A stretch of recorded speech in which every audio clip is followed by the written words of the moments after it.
C'est notre histoire. Les communes, qui ont été créées notamment à la Révolution française, sont en fait les paroisses d'Ancien Régime, celles qui tenaient d'ailleurs l'état civil. C'était autant de communes, autant d'églises, autant de communes. C'était à peu près ça dans les campagnes. C'est d'ailleurs la raison pour laquelle vous avez tant de villages de France qui s'appellent Saint quelque chose ou Sainte quelque chose. Voilà. Vous avez, je ne sais pas moi, Saint-Germain, je ne sais pas, Saint-Sever, Sainte-Foy, etc., etc. Saint-Laurent. Vous en avez partout. Saint-Raphaël. Vous avez partout des noms de communes qui sont des noms de saints.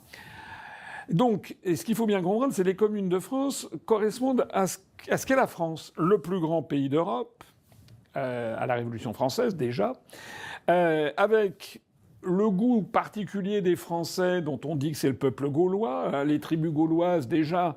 Jules César, en moins 40 avant Jésus-Christ, dans les guerres des Gaules, puisqu'il y a eu plusieurs guerres, donc il est allé plusieurs fois en Gaule pour aller y faire la guerre. Donc Jules César écrit ses mémoires et il raconte à quel point les tribus gauloises sont des tribus qui sont des tribus brouillonnes, irrédentes, qui se tapent dessus, etc., mais qui toutefois, il le signale, à des moments fatidiques, peuvent d'un seul coup, sans crier gare, se rassembler pour sauver la patrie, fusionner les communes.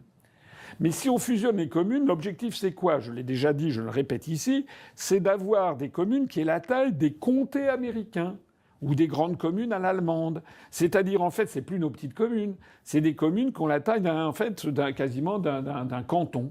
Un canton français, c'est à peu près cette taille-là, c'est-à-dire, je sais pas, 20, 30 kilomètres de long, 40 kilomètres de large, voilà. Il y a comme ça plus quelques cantons dans un département. Mais si on fait ça, ça veut dire que monsieur le maire ou madame le maire, qui avait auparavant dans chacune des petites communes, il va plus être à 500 mètres de chez vous. Il va être à 10 km ou 15 km, comme l'hypermarché du coin. C'est ça que ça veut dire. Et donc, ça veut dire que le métier va complètement changer. Il va avoir beaucoup plus d'administrés. Il va donc vouloir renforcer les gens qui sont autour de lui. On va vider les communes, les mairies dans toutes les petites communes. On va créer des salariés. Et donc, on va avoir des gens qui vont coûter de l'argent, puisque dans chaque petite commune, eh bien, ça coûte presque rien. Le salaire du maire est très faible. Et puis, les conseillers municipaux, en général, touchent des clopinettes. Ils font ça bénévolement. Voilà. Donc, on a un service très républicain. D'ailleurs, tous les sondages montrent que lorsqu'on demande aux Français quel est de tous les élus que vous avez celui en qui vous avez le plus confiance, ils disent toujours le maire, et surtout le maire d'un petit village. Donc je fais un vibrant plaidoyer pour que la France conserve ces petits villages, et parce que c'est le bon niveau de démocratie. Et en plus, le service rendu est extrêmement performant du point de vue financier, parce que ça coûtait pas grand-chose, finalement, avec la taxe professionnelle, avec les dotations de l'État. Mais pour des raisons idéologiques, il a été décidé qu'on va leur couper... D'abord qu'on va les forcer à fusionner. Or, ça ne marche pas. On est passé de 36 000 communes. En l'espace de 30 ans, on a dû passer de 36 000 communes à 34 500 communes. Donc les communes ne veulent pas, les populations ne veulent pas fusionner. On les emmerde, alors que pour des raisons idéologiques. Alors vous avez monsieur le préfet ou le sous-préfet qui est là, qui essaie de pousser à la roue parce qu'il a les instructions venant du ministère de l'Intérieur. Mais les gens sur place ne veulent pas, c'est tout. C'est aussi simple que ça. Ils sont contents, c'est leur vie. Et comme les fusions volontaires marchent très peu, eh ben on est passé à un autre stade. C'est maintenant essayer de couper le robinet. Ça veut dire d'une part vider les petites communes de l'intérêt du travail, avec la création de ces communautés de communes, il y a des grands-messes, alors ils sont comme ça, 20, 15, 20, 25, 30, etc. Parfois, du sentiment de démocratie locale, comme je le disais tout à l'heure. Le maire, c'est quelqu'un qu'on peut aller voir tout comme ça, en passant. Tiens, monsieur le maire, là, il y a un petit problème. Vous avez vu, on en avait parlé dans un direct précédent, mais j'y reviens.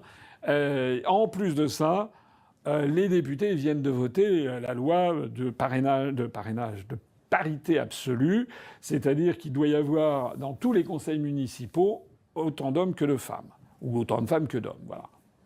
Et donc, cette loi s'appliquait auparavant dans les communes où il y avait, je crois, plus de 2500 habitants, ou 1800 habitants, ou 2500 habitants.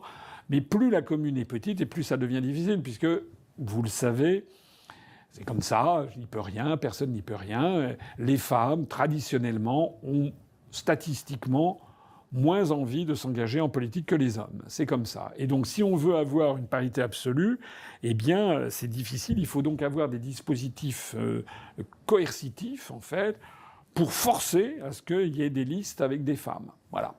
Alors maintenant, le pli est pris sur les élections européennes, par exemple, ou bien pour les législatives, puisqu'il y a des pénalités financières si vous avez trop de candidats et pas assez de candidates, etc., etc. Pour les élections, pour les différentes élections, mais ils restaient leur identité, leur voler ce qu'ils sont, pour leur imposer un modèle qu'ils rejettent. Voilà, il faut.